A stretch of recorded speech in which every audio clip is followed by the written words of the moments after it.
तव्हां ॾिसी रहिया आहियो GNP न्यूज़। आउं आहियां अब्दुल अली मेमुण। तव्हांखे आगाह कयूं था मुल्क जे नंढनि वॾनि शहरनि खां सभ खां पहिरीं अहम ख़बर। सूबे बलोचिस्तान में ज़िला झंग मंगसी जे तहसील गंदावा में गवर्नमेंट गर्ल्स स्कूल गला धनी बख्श लाशारी कोट में क़ाइमु आहे, जेके 1 साल थियण वारो आहे। उते जेके नंढड़ियूं मासूम ॿारड़ियूं आहिनि उहे हिकु त ज़मीन ते हेठि पढ़ी रहियूं आहिनि। उन खां अलावा उते का बि लेडी टीचर कोन्हे। 1 साल गुज़रण जे बावजूद बि उतां जे दोस्तनि जो चवणु आहे, इलाइक़े जे माण्हुनि जो चवणु आहे त जेको आहे हिते 2 उस्ताद जेके टीचर आहिनि उहे उते उन्हनि जी ड्यूटी उते आहे, पर उते हू अचण जे लाइ तयारु न आहिनि। अचो त तव्हांखे उन स्कूल जे मुतलिक़ उतां ही आहे गवर्नमेंट गर्ल्स स्कूल गला धनी बख्श लाशारी तहसील गंदावा ज़िला झलमंगसी सूबाए बलोचिस्तान। हिन स्कूल खे ठहंदे 1 साल मस थियो आहे।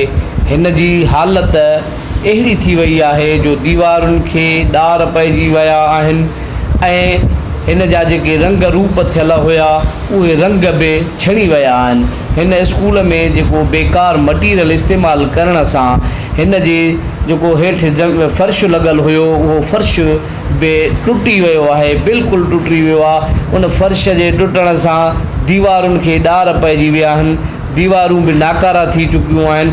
उन खां अलावा असांजो वॾे में वॾो जेको मसइलो आहे, असांजा ॿारड़ा जेको आहे सो हिन स्कूल में पढ़णु अचनि था, परे खां 5 किलोमीटर परे खां ॿारड़ा पढ़णु अचनि था। बिल्डिंग त तयारु आहे मगर ॿारड़नि खे पढ़ाइण जे लाइ लेडी टीचर कोन्हे। बिल्डिंग ठहंदे हेतिरो टाइम थियो आहे, साल थियो आहे हिन स्कूल खे, पर हिन साल पूरे में का असां न ॾिठोसीं जेको उस्ताद या लेडी टीचर आई हुजे जंहिं अची हिन ॿारनि खे पढ़ायो हुजे।